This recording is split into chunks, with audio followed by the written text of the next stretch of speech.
Have you ever wondered why is listening so difficult in English? You sit in class, you study grammar, you learn new words, but then someone speaks fast and suddenly it feels like everything disappears. You're not alone. Many learners feel the same. They can read well, they can even write well, but when it comes to listening, they feel lost. Hi, I'm Sara, and welcome to the Best English Podcast. I'm really happy you're here. Today we're going to talk about something very important. Why listening is not just one skill, it's the only skill you really need to focus on if you want to speak English naturally. Let me give you a picture. Imagine you want to play the guitar. You know the names of the strings, you can read the notes, you even understand the theory, but you've never actually heard a song. Could you really play with rhythm? Could you feel the music? Probably not. It's the same with English.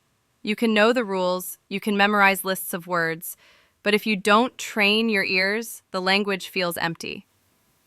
The truth is, speaking comes from listening. If you want to use English in real life, your ears must be trained before your mouth. When your listening is strong, speaking becomes easier, faster, more confident. I once had a student who studied English for years. She knew a lot of grammar, she had a big vocabulary, but she told me, "Sara, when people speak to me, I freeze. I don't understand." We made one small change. She started listening every single day. Podcasts, stories, short audios. After a few months, she said, "Now I can finally reply without thinking too much." That's the power of listening. It's not only about hearing sounds, it's about training your brain to think in English. And here's something important. If you focus on listening, all your other skills grow too. Reading becomes easier because you already know the sounds. Speaking becomes smoother because the phrases are already in your head. Even writing feels more natural because you've absorbed so much language from your ears. So remember this, listening is not just another skill. It's the core skill. It's the foundation of everything else. And before we go deeper, just a quick reminder, if you're enjoying this, make sure you follow this podcast so you don't miss the next steps. Because soon, we'll look at why listening feels so difficult sometimes, and how you can train your ears step by step to finally understand English in real life. So, why does listening feel so hard? You may think the problem is you. Maybe you believe, "My English is not good enough," or "My brain is too slow." But the truth is very different. The problem is not you. It's how your brain is trained. Let me explain. When most learners study English, they spend a lot of time on reading and grammar.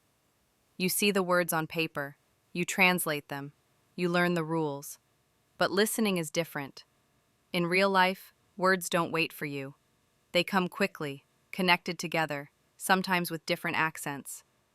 That's why it feels so fast, like one big sound. Imagine this. Someone says, "What are you doing?" In a book, it's clear. But when a native speaker says it, it might sound like, "What you doing?" If your brain only knows the book version, you'll get lost. Another reason listening feels hard is your memory. You hear the first sentence, but by the time you reach the third, you forget the beginning. The story feels broken. You don't catch the meaning. And there's one more challenge: focus. When you listen in your own language, your brain understands automatically.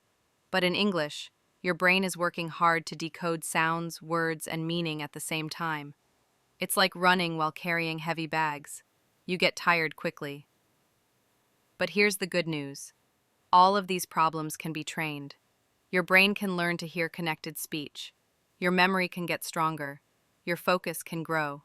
Step by step, listening becomes easier. One of my students told me, "Sara, I thought I would never understand English movies.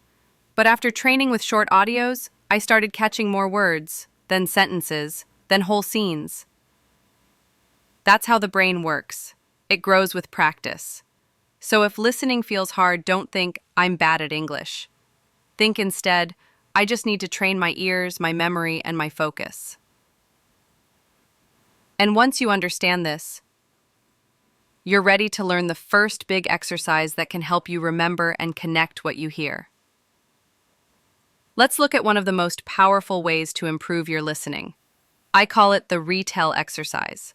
Here's how it works. You listen to a short clip, maybe 1 or 2 minutes. Then you pause, and you try to retell what you remember, using your own words. Not every word, not perfect grammar, just the main ideas. For example, imagine you listen to someone say, "On Saturday I met my friend. We went to the park. We ate ice cream. Later we watched a movie." After listening, you stop and try to say, Saturday, friend, park, ice cream, movie. That's enough. What you're doing is training your brain to catch and hold information. At first, it feels hard. You may only remember 1 or 2 things. That's okay. The goal is not perfection. The goal is to strengthen your memory and focus. Each time you do it, your brain gets faster. One of my students, Leo, practiced this every day. In the beginning, he could only say, Saturday, friend. But after a few weeks, he was retelling whole 5-minute audios. He told me, Sara, I feel like my brain finally knows how to keep the words instead of losing them. This simple exercise changes everything. Suddenly, you're not chasing words anymore. You're connecting ideas. You're following the story. And listening feels less stressful, more natural. But as your memory improves, something interesting happens. You realize it's not only about remembering details. It's also about keeping your mind active and focused through the whole audio. And that's the next big step in listening growth. When you listen to English for just a minute or two, it feels manageable. But when the audio gets longer, maybe 5 minutes, 10 minutes, or even more, your mind starts to wander. You hear the first sentences, but then suddenly you're thinking about something else. And when you come back, you feel lost. This is not a language problem, it's a focus problem. Your brain simply isn't used to holding attention in English for that long. I like to call this your listening stamina, just like running. If you only jog for 1 minute every day, you'll never be ready for a full marathon. The same happens with listening. The good news is you can train stamina step by step. One simple way is to add just a little more time each day. For example, if you usually listen for 2 minutes, try 3. If you normally do 5, try 7. Small increases make a big difference.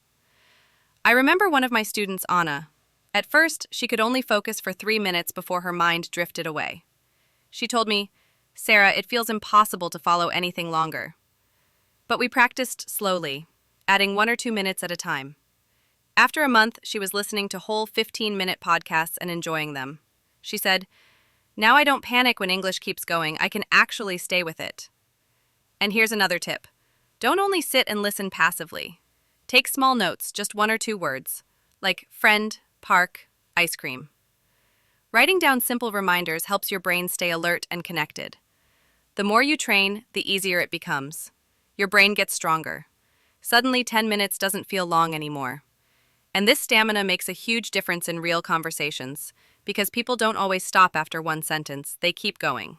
And now so can you. But of course, stamina alone isn't enough. Another challenge always shows up. What do you do when you hear words you don't understand? Let's be honest, no matter how much you practice, you will always hear words you don't know. And that's okay.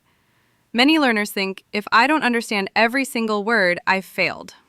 But the truth is, even native speakers don't catch every word all the time. The secret is this. You don't need 100% of the words. You only need the message. For example, imagine someone says, it was pouring yesterday, so I stayed home. Maybe you don't know the word pouring, but you hear yesterday, stayed home. You can guess it probably means heavy rain. And you're right. This skill is called guessing from context, and it's one of the most important listening strategies. Instead of stopping and panicking, you let the known words guide you to the meaning. Try this when you listen. First, relax. Then focus on the words you do know. Ask yourself, who is speaking? What's happening? What's the topic? Usually your brain can fill the gaps. One of my students, Amir, struggled with this. Every time he didn't understand one word, he froze. He told me, "Sarah, I can't follow because I get stuck." So we practiced with short clips. If he missed a word, I reminded him, look at the words around it. After a few weeks, he was smiling. He said, "Now I don't stop anymore. I just keep moving, and I still understand the story." This is so important, because when you stop stressing about unknown words, listening feels lighter. You don't waste energy chasing every sound. You focus on the bigger picture, the ideas, the message, the story. And when listening becomes less stressful, something amazing happens. You feel more confident to use what you hear. You start turning listening practice into speaking practice. Once you stop worrying about every unknown word, you unlock a new level of practice. Listening no longer feels like a test. It becomes a tool to make your speaking stronger. One of the best methods for this is something called shadowing. Shadowing means listening to a short sentence and then immediately repeating it, almost like an echo. For example, if the audio says, "I went to the park yesterday," you say right after, "I went to the park yesterday." You don't wait. You don't stop. You just follow the rhythm, the sounds, the music of the language. At first, it feels strange, like you're chasing the speaker. But very quickly, you start noticing patterns. You hear how the words connect. You copy the intonation. And little by little, your own speaking becomes smoother, faster, more natural. Another powerful technique is summarizing. After you listen to something, maybe a short story or a podcast clip, you try to explain it in simple English. Not perfect, not with every detail, just the main message. This helps you remember, and it pushes you to transform listening into speaking. One of my students, Maria, used shadowing while she walked to work every morning. Just 5 minutes. After a month, she told me, "Sarah, I feel like I can finally hear myself speaking naturally." And that confidence came directly from listening practice. That's the magic here. Listening isn't separate from speaking. They are connected. The more you listen actively, the easier it is to express yourself. And when you combine focus, memory, stamina, and active techniques like shadowing, you start feeling something special. Motivation. You notice progress. You realize, hey, I'm really improving, and that motivation keeps you going. I want to share a story with you, because sometimes it's not the exercises or the methods that make the biggest difference. It's the mindset. One of my students, Daniel, came to me feeling frustrated. He said, "Sarah, I've been learning English for years, but when people speak fast, I still can't follow. Maybe I'm just not good at languages." He was ready to give up. So we started small. I gave him a 2-minute podcast clip and asked him to listen once. Then, instead of testing him, I asked, "What did you notice?" Not what you missed, but what you caught. At first he said, "Only a few words. Weekend, friends, dinner." I smiled and told him, "That's progress. You caught the heart of the story." The next week he tried again and he noticed more. After a month he was following whole stories. I remember the moment he said to me, "Sarah, something changed. I stopped focusing on what I don't understand. Now I focus on what I do understand. And that gives me energy to keep listening." That shift, from frustration to motivation, completely transformed his practice. He started listening every day, not because he had to, but because he wanted to. And when listening became enjoyable, his progress exploded. The lesson here is simple. Motivation is not about forcing yourself. It's about feeling small wins, noticing growth, and building confidence step by step. And when you carry that motivation into your daily practice, you realize something powerful. Even 10 minutes of listening a day can create real change. So, what have we discovered together? Listening is not just about sounds. It's about memory, focus, stamina, guessing meaning, and connecting it all to your speaking. And the truth is, you don't need hours every day. Even 10 minutes of active listening can build real progress if you stay consistent. Because every time you train, your brain gets sharper, your ears get quicker, your confidence grows stronger. Imagine yourself 6 months from now. You're listening to an English podcast, and instead of feeling lost, you're nodding along. You understand the story. You feel comfortable. You feel proud. That future is possible, and it starts with the small steps you take today. So my challenge for you is this. Choose one technique from this episode, maybe the retell exercise, or shadowing, or guessing from context, and try it today. Just once. See how it feels. And then tomorrow, do it again. Step by step, listening will stop being your biggest fear. It will become your greatest strength. And if this episode helped you, I'd love for you to support the podcast. Subscribe, like, share it with a friend, and leave a comment about which technique you're going to try first. Your support means so much.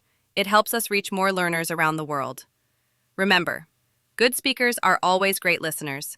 Keep practicing, stay motivated, and I'll be here with you in the next episode. Until then, keep listening, keep learning, and keep believing in yourself.